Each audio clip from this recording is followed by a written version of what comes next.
Hello, everyone, and thanks for listening and watching the Italian American Entertainment Podcast. And I'm your host, Vince Chiarelli. And today we have the very talented singer, songwriter, and founding member of the band The Buckinghams, Carl Giammarese. The Buckinghams are an American pop band from Chicago, Illinois. And formed in 1966, the band had gone on to become recognized as the most listened to band in America by Billboard magazine and charting 5 top 40 hits. And after over a half a century, Carl and the group still continue to delight audiences around the country. And so welcome, Carl. How are you? Very good. Thank you. Thank you for having me on. I'm honored to be a part of this, and anything to do with Italian Americans. I'm very proud of my heritage. So it's great to be here. Me too. And very honored to talk to you and being a musician. And say buongiorno. Buongiorno, yeah, that's right. But as a musician myself too, and I'm a big fan of 60s music, so this is going to be fun for me too to talk to you. So I love this stuff. But as most of our listeners know, and I usually start this with the first question being, since this is about Italians, where are you located now? But where in Italy do you trace your Italian ancestry? Well, to begin with, I'm living in the Chicago area. I grew up in Chicago, and I'm now in the western suburbs, just outside of the city. But I grew up on the north side of the city, and my whole life. And I've had times during my career when I've spent a lot of time in New York and L.A. And of course, we've traveled extensively, touring and so forth. But Chicago's always been my home. I'm actually Sicilian. I'm 100% Sicilian, actually. Same here. My folks, well, that's good to hear. Yeah. Always good to talk to another Siciliano. Siciliano, that's right. Yep. But anyway, my folks were born here. My grandparents were born in Sicily, and my dad's parents were from a small town near Palermo called Bagheria. Okay, sure. And then my mother, I think it's called Chimina or Chimina. Oh, yep, I've heard of that. Chimina, yep. Yeah, is where she's from, And this year my wife and I had planned to make a trip out of Sicily, go south, because in 2018 we went. We had a vacation in Italy, but it was north and up in just past Siena and Sure. in northern Italy, and it was a great experience. And I wish I was more fluent in speaking Italian. My parents spoke fluently. Okay.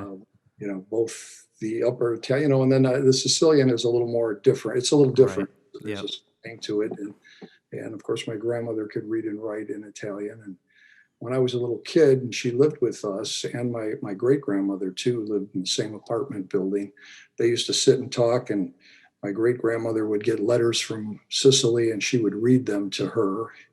She could read and write in Italian and so forth. And but I didn't. Unfortunately, my parents didn't. Push it and speak it. I was starting to get a little. Learning a little bit, getting better at it before I went on my Italian vacation, but I've kind of lost it now. So I know certain things and certain lines that I can understand a little bit. Sure. But, where are you located, if I may ask? Where you? Well, we're close. So I'm in Rockford. I'm sure you know where Rockford is. Yeah, I have a lot of it. A lot of Giammarese's. The Giammarese name is. I'm related to him. So I somehow my cousins are Giammareses. So out here in Rockford. So I don't know, somewhere in that connection where if you're related to the Rockford Giammareses, but if so, there's some connection there somewhere. Well, you know what? If your last name is Giammarese, you must be somehow related. I think. Yeah, exactly. But so being in Rockford, yeah, exactly. But being in Rockford, of course, the Buckinghams have so many fans out here because if you're from Rockford and you travel the country and someone asks you where you're from, most people just say Chicago because a lot of people don't know where Rockford is. So Yeah. that's what Rockfordians say out here. But before we get into the Buckinghams and that great history with that band, how did your Italian upbringing have a lot of influence in you on into getting into music and becoming a singer? Did you have any other, did your father, grandparents, anyone, a lot of Sicilians, there was nothing else to do back then other than work in the fields and play music. So did you have the music gene come over from, Sicily? Well, I think I got the gene from my father. My father was, and he was always singing and performing. And before World War II, he was an entertainer as a singer, and he played at certain clubs around Chicago. And then when he went overseas during the war, and he didn't come back for 4 years, he was over there, and he had it was pretty rough about the first year and a half he was there, and he was recovering in a hospital. He had broken a leg on an accident driving a truck, and when he was laying in the hospital, he was singing a little bit to the nurses, and one of them said, "Oh, you should join special services and entertain the troops." Hmm. And so that gave me the idea, and he tried out for it, and he wound up with a band called the Continentals, and they traveled around, mostly around England at first, and entertained the troops. And then he hooked up with the Glenn Miller Orchestra, and he sang Oh, sure. with Glenn Miller too. And Glenn Miller always said to him, when the war's over, come see me in New York. Of course, Glenn Miller never made it back, Right. But he came back from the war, and he got away from it really. But music was always a big part of his life, and I grew up listening to his favorite music and the big bands when I was a little kid, and we always had music going on around the house. And I remember like my favorite song when I was a young kid was "That's Amore," which Yeah. when the moon hits your eye like Oh, a pizza pie. That was like, oh yeah. it had to be Dean Martin's version. Exactly. It couldn't be anybody else's. It had to be Dean Martin. And so I was always, hearing music, but they didn't push it on me or anything, and uh, you know, I lived in kind of a rough. It wasn't an Italian neighborhood. My parents grew up on the near north side of the city in a very Italian neighborhood. But I grew up in Uptown, and it was a pretty tough neighborhood at the time when I was about 10, 11, 12, 13 years old. And they suggested me playing a musical instrument, and it wound up being guitar. And at first I was interested in playing a sax, but my mother, who was a big fan of Elvis, she said, "No, you got to play the guitar, and then you could sing and play." So I started taking lessons when I was 13 years old, and they found a guitar teacher for me, and I think they mainly wanted it to be a diversion, just to keep me out of trouble, Right. for a while. But it caught on, and I just embraced it and kept playing on the guitar, until Sure. my high school. Early in high school, I wound up joining a band, eventually, and that sort of did it. And of course, I'm jumping ahead here, but by Sure. '64, the Beatles changed everything for us, and we all wanted to be the fifth Beatle. All right. Exactly. Yeah. So that's how it kind of began. So did you have a listening to that music with your father, was there a specific, you already mentioned Dean Martin, of course, and, Dean and Frank and, all those guys, influenced so many people, but was there, did you have a big Italian American musical influence when you were, in teenager and getting into the music scene? Are you talking about from our genre of music during my time? Sure. Yeah. Yeah.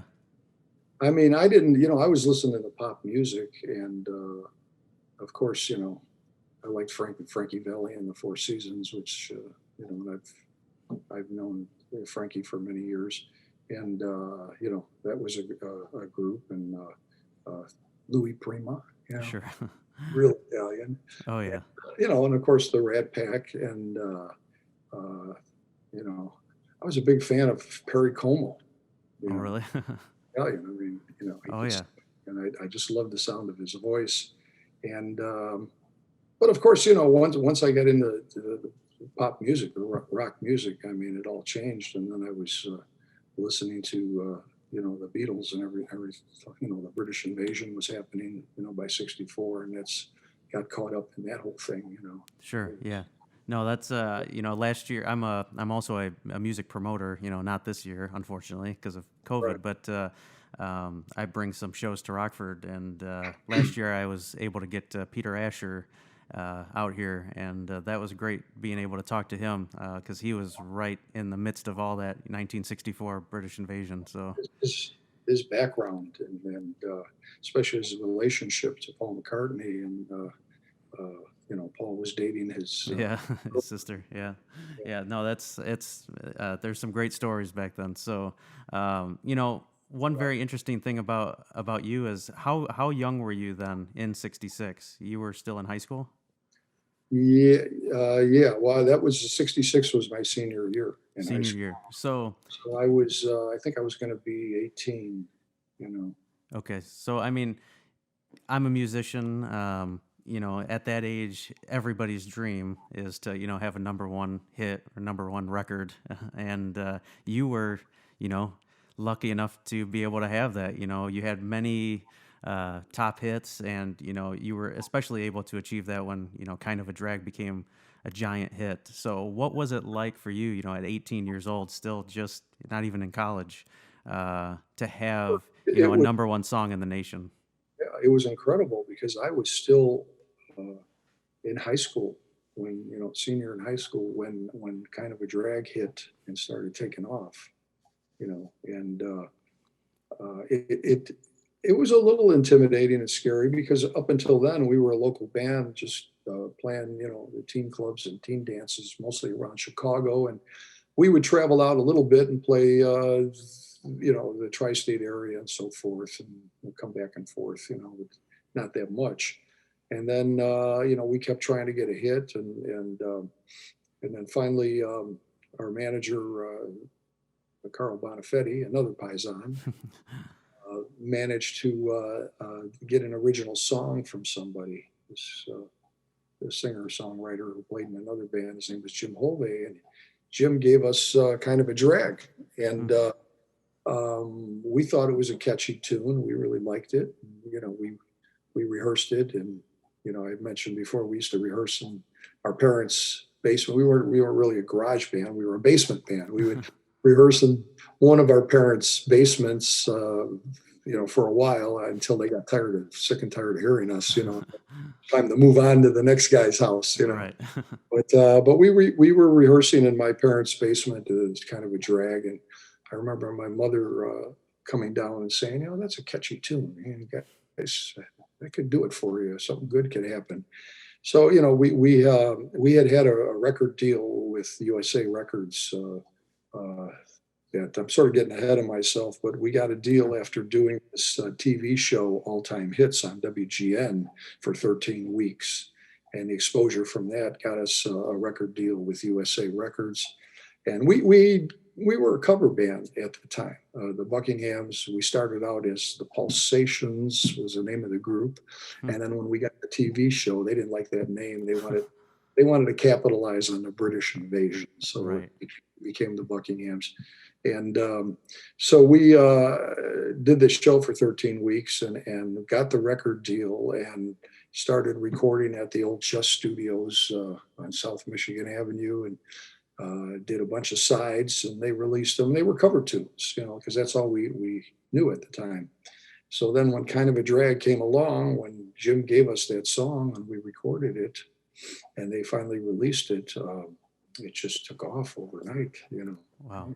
And it was a little intimidating. It was crazy because all of a sudden we're in the national spotlight and we're getting offers to perform all over the country, and including the TV shows started coming in. And we were in a very strange position because that was our last song under contract to USA Records. Okay. And here we were with the #1 record in the country, and we didn't have a record deal. You know? So Wow. it's actually a good position to be in, because you can call the shots, and everybody wanted to sign us, you know. Sure. So, I mean, something interesting to me, my grandfather was a Italian musician. He owned a record label out here in Rockford too. And I want to ask you before I forget too, since of course you're a Chicago guy, did you ever run across the name or have any dealings with a guy named Bud Brandom out of Chicago? He was a publisher. He did a lot of publishing back in the day. He actually owned the song Pretend and Night Train. So those were his two big songs that were in his catalog. But I don't know.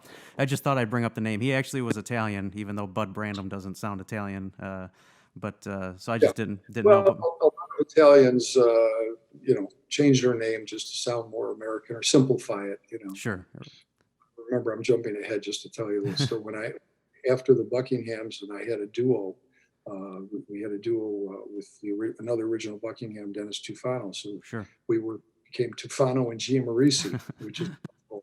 And we started recording, but originally I was talking about shortening my name for the group or using another name.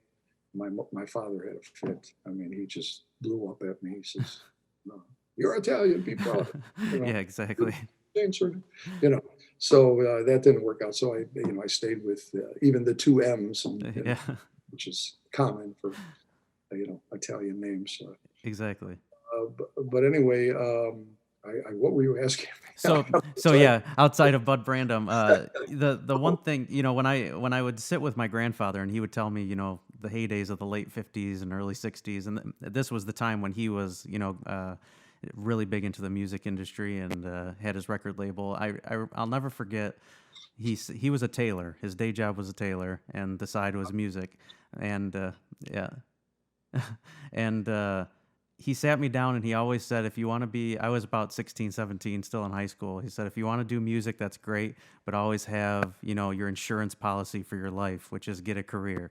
And that was a very Italian thing, to say. And, growing up with my dad. Now you're 19 or 20? No, I'm 30 now.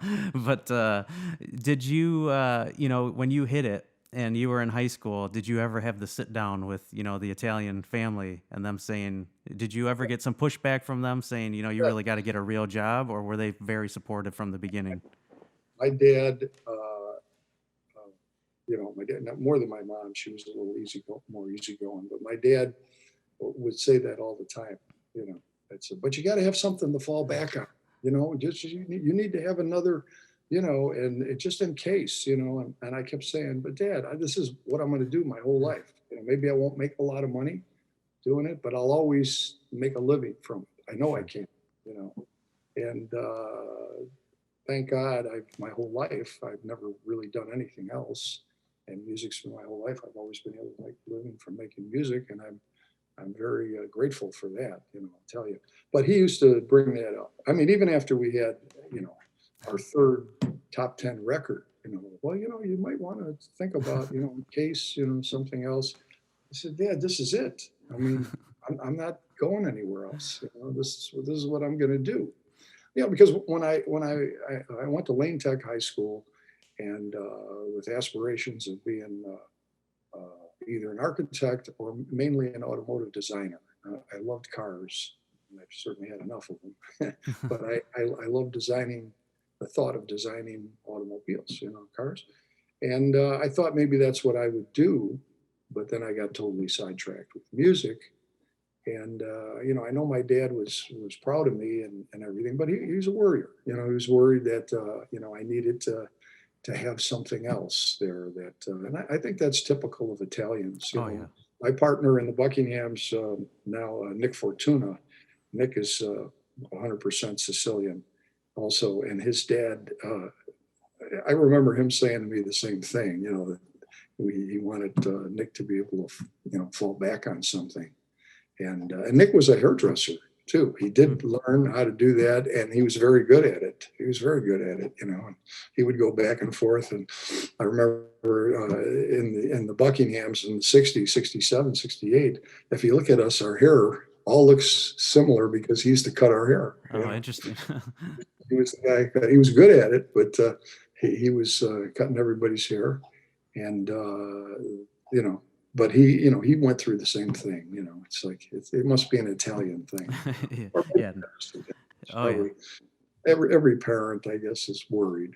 That Exactly. that So, after all these years, and you guys are still going, it's actually, you guys do the Happy Together tour, correct, with the Turtles and a couple of other groups? yeah, yeah, Yeah. So I yeah. was actually looking into that to bring you guys to Rockford this year, which unfortunately, maybe next year or the year after we can do something. But you've been touring basically since you were in high school. I with my band, we're an Italian band. We play at Italian festivals around the country, so we don't play every night of the week, but we'll travel during the summer and go to different states. And touring life for people looking on the outside, they think it's very glamorous and all this and that, and it really isn't. It's a lot of hurry up and wait. And so after all these years, one thing I like asking other musicians, there's kind of a couple ways to go in the music business where, you're a stage group and you're performing every night and,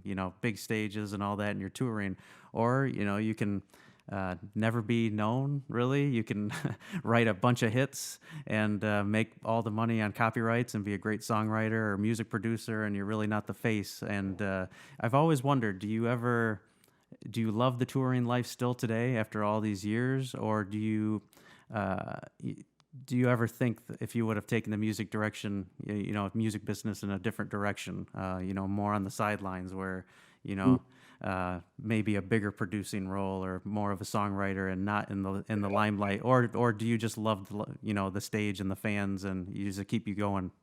Well, I love the stage to a degree, and I love the fan. We have such great fans, and they're so supportive. And I like getting out there and performing, um, and I still do after all these years. But I don't look at myself as a natural performer. I don't think I have exceptional stage presence. I feel comfortable up there, and I think the audience feels that when we're performing, because the one thing I've learned after all these years, you can't fool the audience. Right. If you're not having a good time, they know it. They can feel it, and I have a good time up there, and I enjoy it. But I think being in the studio and recording, making music in the studio, is my first ambition as far as what I really truly enjoy doing. I love making music. This pandemic has changed everything. We had, of course, last year we were on the Happy Together tour, and it was a long tour, and it was grueling, and that's a tough one. That's it's not easy. That tour is not easy. You're doing one nighters, and you're traveling, hundreds of miles every day. And if you do have a day off, it's usually because you got 500 miles to get to the next place. Right. Uh, and we, and at the level we're at, you have to understand, yeah, we're a national group. We've had our hits. We've got national notoriety, but we're not like Elton John on tour here. Sure. We're at that level, and we're more accessible to the fans. So,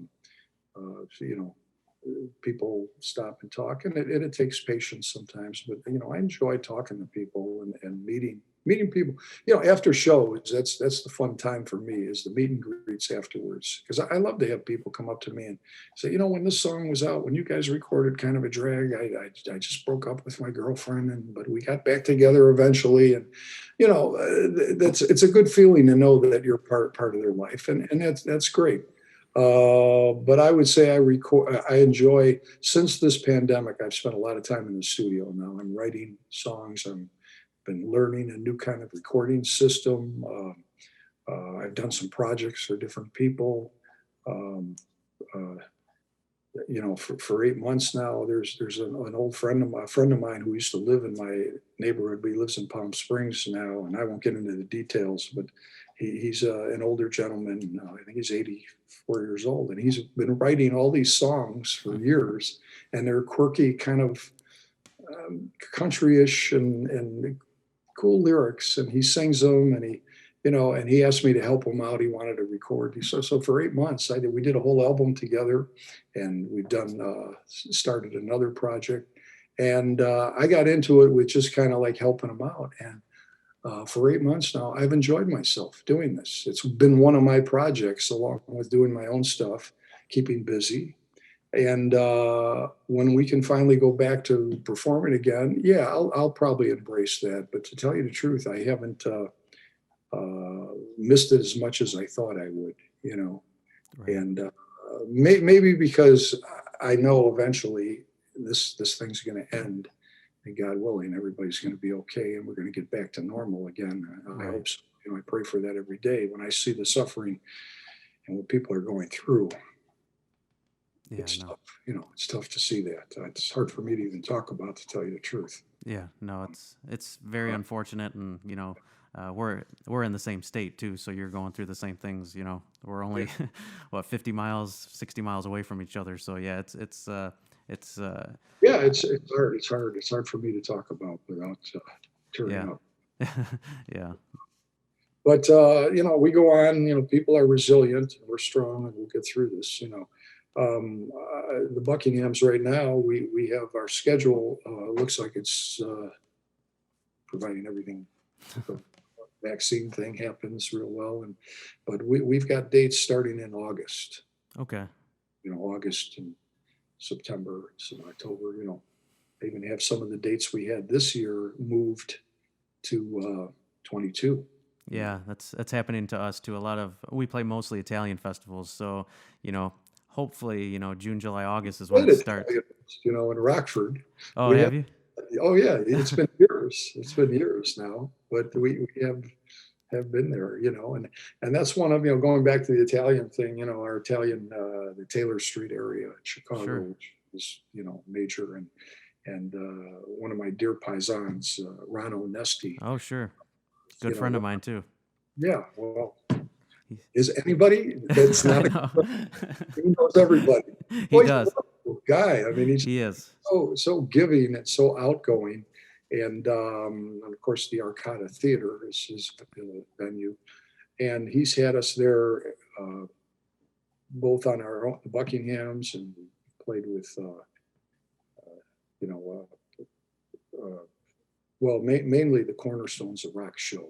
Sure. Done there. We usually get there about 3 times a year. We've had that date changed 3 times this year. Yeah. I don't know for sure when. He said it's a possibility that there could be a Valentine's Day show, but I don't know. That's in February. But he's been very supportive, and we did a show not too long ago at the Arcada before the pandemic with Danny Seraphin, who was the original drummer in Chicago. Mm-hmm. And he brought us in for that show. And so that's, so we're just taking it a day at a time, and hoping, I hope everybody can. I've been doing song videos.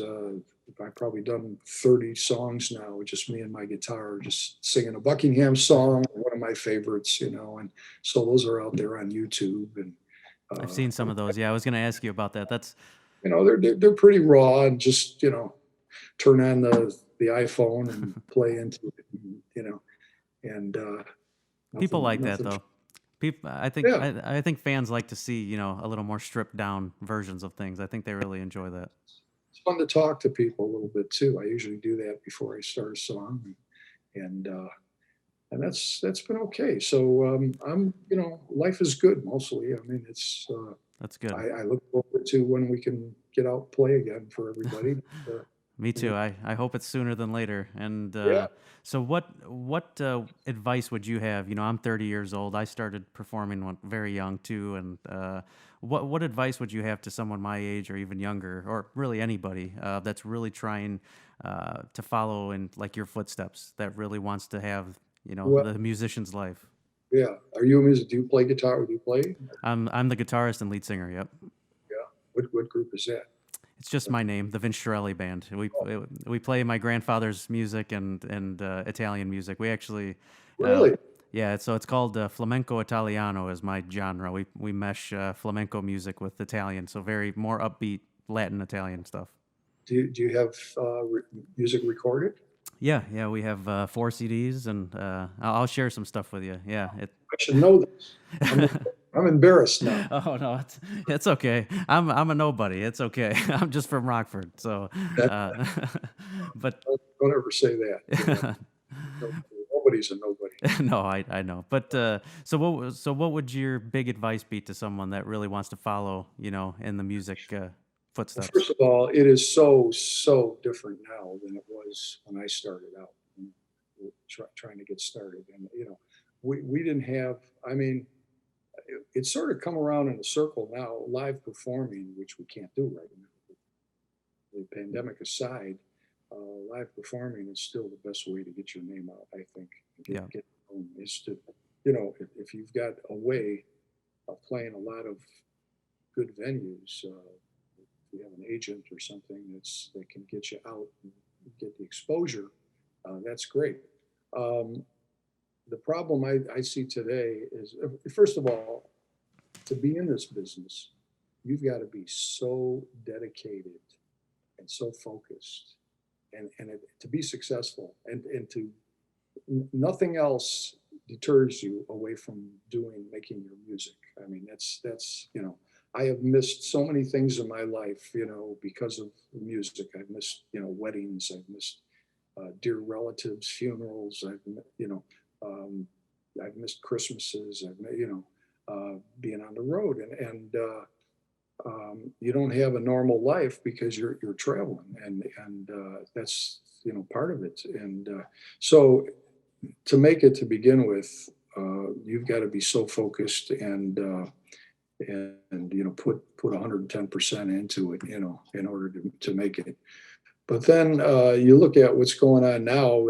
Back in the day when I started, weren't as many. Well, there definitely wasn't as many bands around and groups, even though it seemed like they were starting up one after another. But still, we had a lot of venues to play. There were so many dances and teen clubs and parties and different, that I don't see that as much today.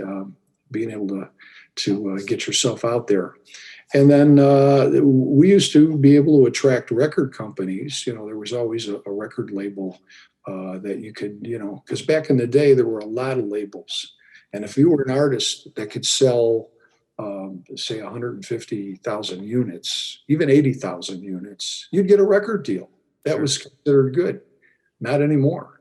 No. Yeah. You gotta, and I can't even begin to tell you how to figure out your streaming royalties. Yeah, no, It is, and it's so minute, and the labels aren't around, and that's the problem. You can't get the promotion, and you better be a genius at working social media. exactly.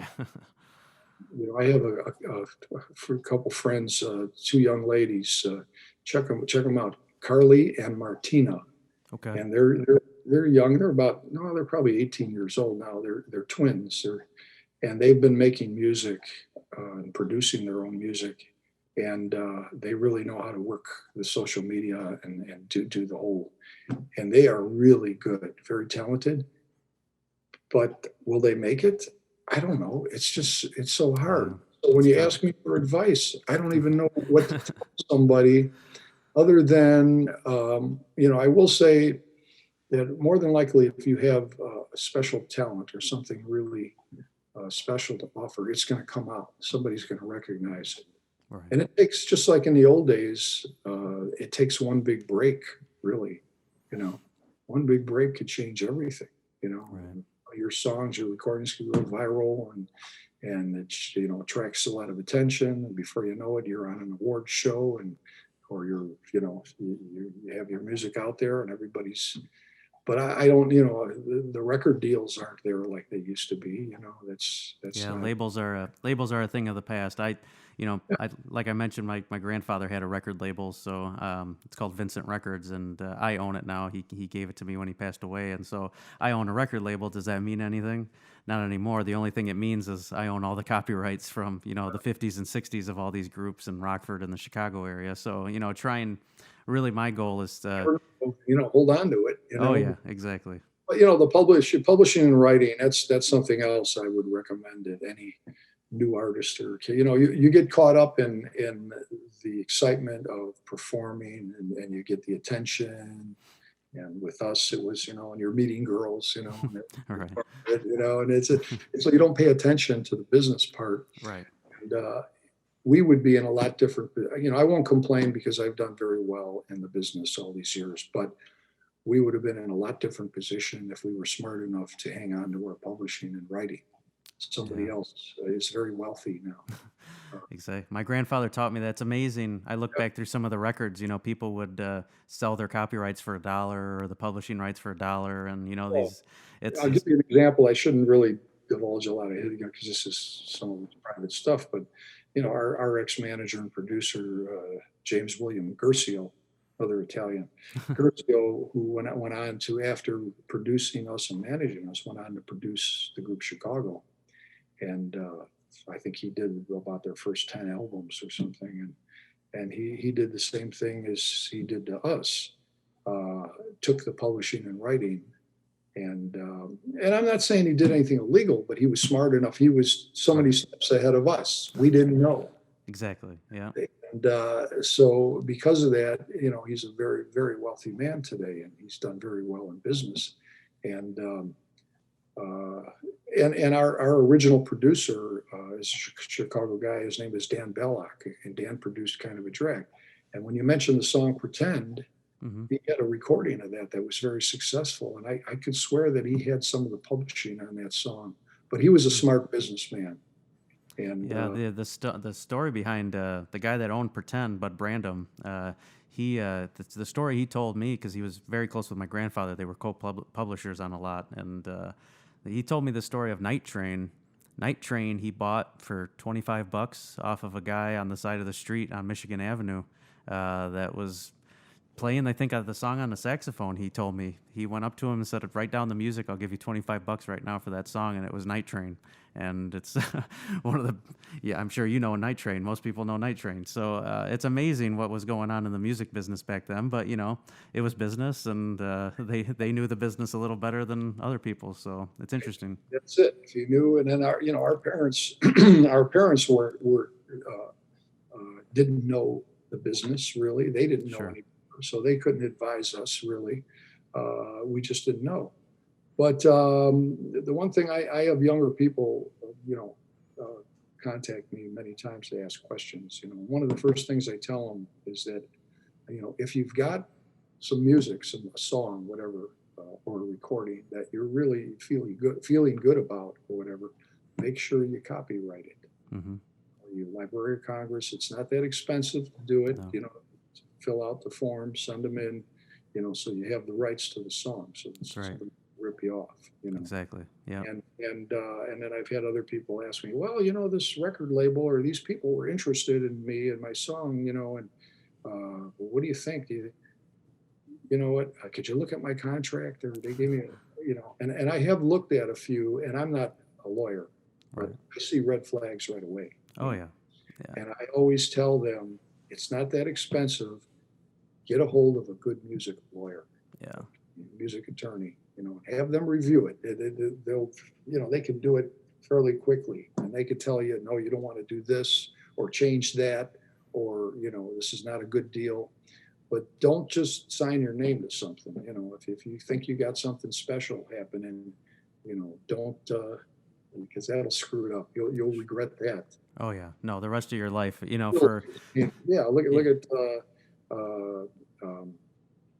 at John Mellencamp. Oh sure. He was John Cougar. He got screwed out of all this stuff, and even Taylor Swift. She changed her whole deal. Oh yeah, it happens to the best of us. it gets everybody. So you just gotta be up on your game, and you gotta get good people behind you. But there's publishing is. There's a lot of money. Look at the deal that Bob Dylan just sold his.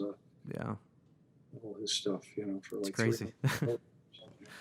Anyway. Crazy stuff. So before we get to the end here, one thing I ask all the people that come on this show, comedians, musicians like yourself, is about us Italian Americans. So what is your hope for the future of Italian American entertainment? And do you have a good feeling that there's others, my age or even younger? I'm 30. Is there upcoming Italian Americans that are trying to continue the culture within the music business or any type of entertainment industry? Well, are you asking me about Italian Americans in the music business in general? Just Sure. Yeah, we can stick to the music business. Yeah. So, do you have a good feeling that like when you were growing up, and 50s and 60s, and there was so many Italian Americans you can name more than your fingers. Everybody with like you said, Perry Como, Sinatra, all these guys. Nowadays, when you try to specifically think of an Italian American, in the entertainment music business, it gets a little tougher. They're out there. So, but do you have a good feeling that more of my questions coming from the cultural side. Do you think my age group is going to keep this culture going in the entertainment business? well, I hate to sound negative, but I mean, it is so different now, and it's been so diluted that I don't think that is going to be like it was back in the day. Right. Where Italian Americans, um, I truly believe that we have a natural, maybe I'm prejudiced here, a natural talent for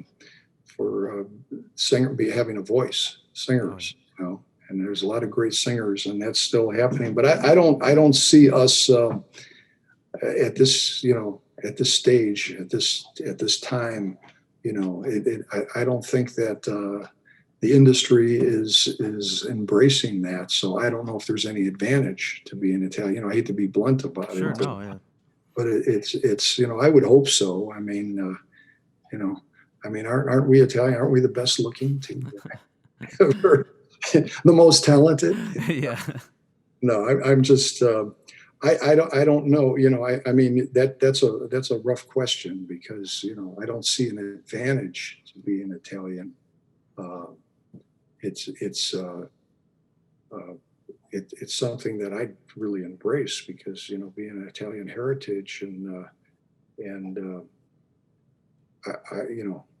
I don't know if there's specifically enough of an Italian audience. Right. I think part of the problem comes down to the separation that's happened over the years. Like you said, your parents were born here, your grandparents were from the old country. So now if you Now it's yeah. not like it was. I went to see a concert. This was right before the pandemic hit. I think it was last January. I went to the Chicago Theater to see El Volo, Oh, sure. Yeah. and they were fantastic. Yeah. And they pack it. It's And crazy. it was kind of interesting because I sat in a group of people. A couple of people recognized me in the audience, and we got to talking, and then it sort of took off. And pretty soon, I had a group of people that were, and I was sitting there signing some autographs. But the thing I noticed was, I mean, it wasn't like it was an Italian audience. No. Yeah. I'm sure there were some Italians out there, just like me. Mm-hmm. But they were embraced, and they really embraced their heritage too. They did a lot of different kinds of music within that show, and a lot of it was sung in Italian. Mm-hmm. But I don't know if that's they're exceptional talents. I don't know if it's an advantage anymore to be an Italian, to be in the business. Yeah. Yeah, it's I mean, tough. I think the biggest thing is just the separation that's happened over the years, and like you said, it's become well, diluted, and yeah. it's the support that you get, and I think that support from Italian Americans back in the day was stronger than it is today. Yeah. That's part of what's I mean, look, I hate to get into politics or whatever, but look what's happening with them wanting to tear down monuments I know. in Chicago for Italian at Columbus. I know. I mean, my God, I understand some of these Confederate monuments and what they stand for, and that was treasonous what happened back. But this is, you're going back to for 1492. I know exactly. What really happened, and that's crazy to Right. throw that into there, and which reminds me of Ron Onesti, I because he's know. part of resisting that whole thing. Yeah. I told him, I says, if I could do anything to help, let me know. I mean, my father was a member of the Knights of Columbus, Yeah. Oh, yeah. And the one thing, of course, it's probably this way with other cultures too, whether you're, say, Greek or, or different Hispanic nationalities. Your parents instill in you, your background and who you are, and what my mother and father always did that, and they always talked about their Italian heritage, and the family was everything, And I hope that's still the same. I mean, it's different now. I mean, my parents have been gone for quite a few years, and you kind of splinter off. But you try to keep it together. I have a group of my Italian cousins. It's about 25 of us, 30 of us. We didn't do it this year because of COVID, but every year, a couple times a year, we get together. We rent a facility at a restaurant or whatever, and there's like 25, 30 of us that cousins. It's the cousins party. All get together and and talk about That's old times. nice. Because we were a very close-knit family. That's Oh, yeah. the thing about Italians. Oh, yeah. Very close knit. And it's unfortunate that that's changing over the years. I remember when I was a little Yeah. kid, every weekend it was a big party. And now it's like, it's unfortunate that you don't see each other other than maybe once a year, Christmas, Thanksgiving. It's Oh, I know. It's It sad. was so many great memories of, around Christmas time, and, I don't know, Fish Day was, Oh, yeah. I mean, for us, it was usually the week before Christmas, and that weekend or whatever it was before. And I mean, my God, we used to, I used to take my parents down to the Italian fish market, a week before or something, and they would buy all this stuff that a lot of people won't eat. Right. Unless they're Italian, although my wife has changed a little bit now. She'll eat some of this, but we'd have squid and octopus. I was going to say, do you have the octopus salad? That was the big thing with Yeah. they loved that octopus. I couldn't believe how much we could eat, and then we'd have all that stuff, and then later Italian sausage, homemade sausage, and beef sandwiches. Yeah. And then the thick, not Lou Malnati's pizza. No, but yeah. The real spingiuni, the thick pizza. Sicilian, exactly. Yeah. And it would. Yeah. Then my wife still makes that. Oh, good. I love that. Yeah. There was this. You're bringing back so many memories. There was this. Did you ever have the baked the meat inside the bread? It was, Imbriolati? called it scacciuni. It was Sicilian, but there are just so many things. So many things that my mother used to make that, and that I took for granted, Yeah. and now I miss them. And my wife, I'm not complaining. My wife's an excellent cook. Makes wonderful dinners, but there are certain things that Yeah. No, I miss it too. you can. I know. So before we end it, once again, I really appreciate you coming on. We could talk for hours about your life and the Buckinghams and all that. But before we end it, how do people find out more about you, your music? How do they see those videos you're doing right now? Just you and a guitar, and then I'll tag all these links on the end. But any way people could find you.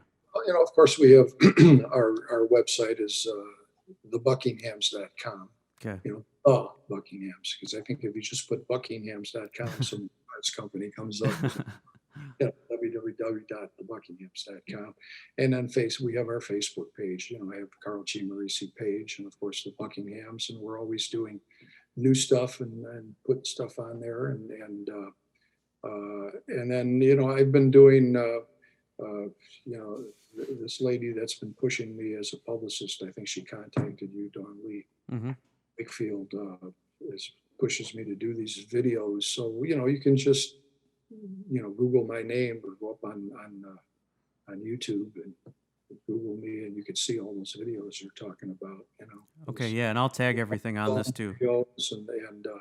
And the Buckinghams, are usually what would be coming up now this time of the year is we'd be doing some Christmas shows, because we have a Christmas album that's available on our website, The Joy of Christmas, which is a collection of original and traditional Christmas songs. Okay. And then I did an album well, it's been a few years already, that the last solo album I did, Living in the Moment, and original songs. So Okay. that's available on the website, and it's on, iTunes and various streaming and Spotify and different all the usual Sure. streaming sites and so forth. And that's about it. I mean, Okay. I hope we get up and playing again real soon. I know. You know.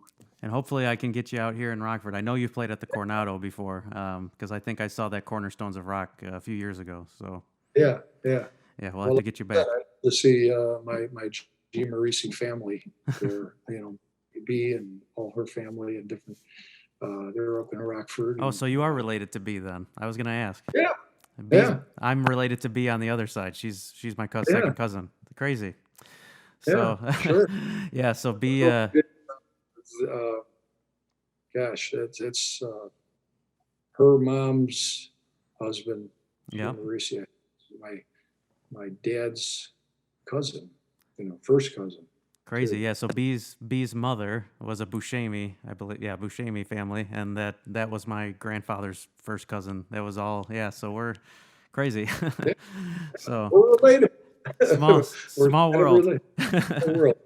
I'll have to tell B and Frank and all them that we talked. Yeah, So. please do. Tell them I'm looking forward to. Hey guys, I'm looking forward to seeing you soon. I hope get out to Rockford. Yeah, that's crazy. Well, I'll have to tell them. But once again, I'll tag all your links on here so people can find out more about you, watch your videos, and listen to your music. And again, thank you very much for coming on. And great talking to you and about your Italian-American history and all that. So, well, Vince, you be safe, stay well, be careful out there. Have a wonderful holiday season. You too, yeah. Have a Merry Christmas. Yeah, Buon Natale. And we'll get together. We'll definitely, once we get past this, we'll make it a point. Please stay in touch. Will do. Yeah, I will. And once again, thank you very much. And thank you, everybody, for listening and watching the Italian American Entertainment Podcast. And we'll see you next time. Thanks. All the Buckingham fans out there. I appreciate your support, too. Thank you. All right. Thanks. We'll talk next time. We'll see you next time, everybody.